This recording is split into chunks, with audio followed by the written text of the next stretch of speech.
If you're new here, I found out a week ago that I'm autistic, and I have been working through the book Women and Girls with Autism Spectrum Disorder, reading passages that I relate to basically.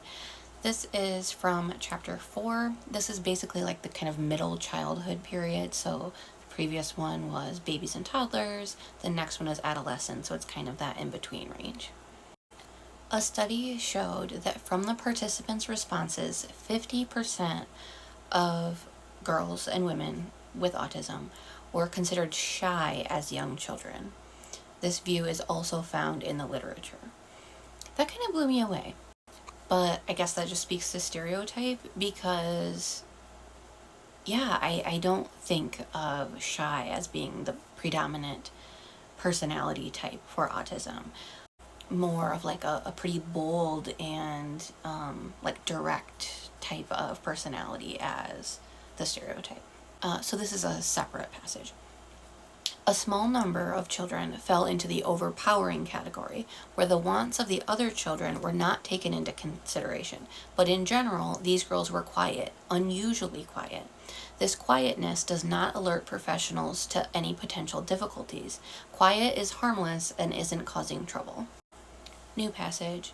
Some of the women who were questioned had a strong sense of being tolerated by other children rather than actively liked. The effect of this awareness must have had a considerable impact on self-esteem and well-being. This next passage really surprised me, but again speaks to the stereotypes that I had believed, I guess. In a study, around 25% of the women, and these are autistic women, questioned had experienced bullying as children. Bullying among the autistic population is old news. This is the author speaking. It is rare in my work that I meet a person with autism who hasn't been bullied at school and beyond. So, clear difference there between quote unquote boy autism and girl autism. It is very rare for people with autism in general to not be bullied, but only 25% of women with autism report having been bullied. It is possible that for some of these girls, their shyness, invisible presentation, and quiet demeanor may have protected them from bullying to some degree. Perhaps those girls who were bullied were more obviously different in some way, which made them an easier target. Many of the responses give the impression that the girls were mostly simply left alone as they were of very little interest to bullies. So that combined with this idea of being tolerated more so than liked by other children, I think really speaks to my experience.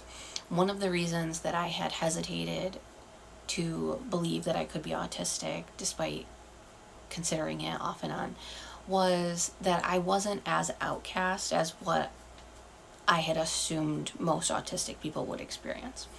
But maybe that is largely a gendered experience. I was absolutely a very shy, quiet kid, and my experience is that in the instances where kids were mean to me in like a one-off situation, it was almost like they were dumbfounded that I didn't respond more than I did. I would just kind of freeze and like not do or say anything, and they would just kind of look at me like what is wrong with you? But then they never tried again.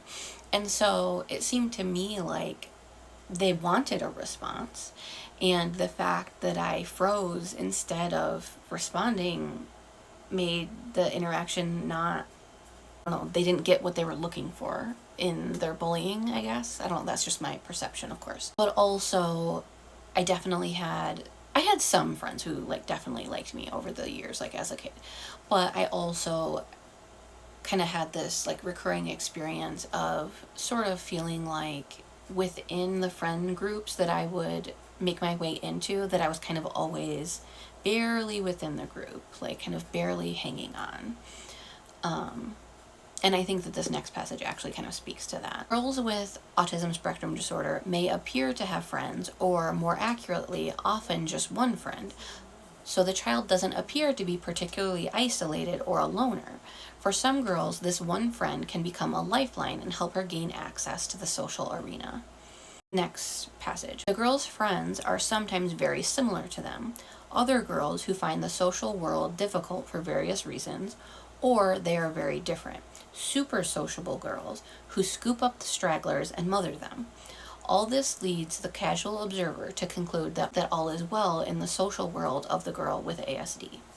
When I think about the kids that I went to school with who really, really struggled socially, like were truly bullied, or were like true loners, a lot of times it almost felt like even the teachers kind of othered them, as nasty as that is. I'm curious, to those of you who are relatively new to the autism world, did you know that kind of the common example of an autistic girl is to be quiet and shy and to have some friends, but not bullied and not a loner, and not super like out there and like standing out as awkward, kind of just blending in and being a wallflower, because I didn't.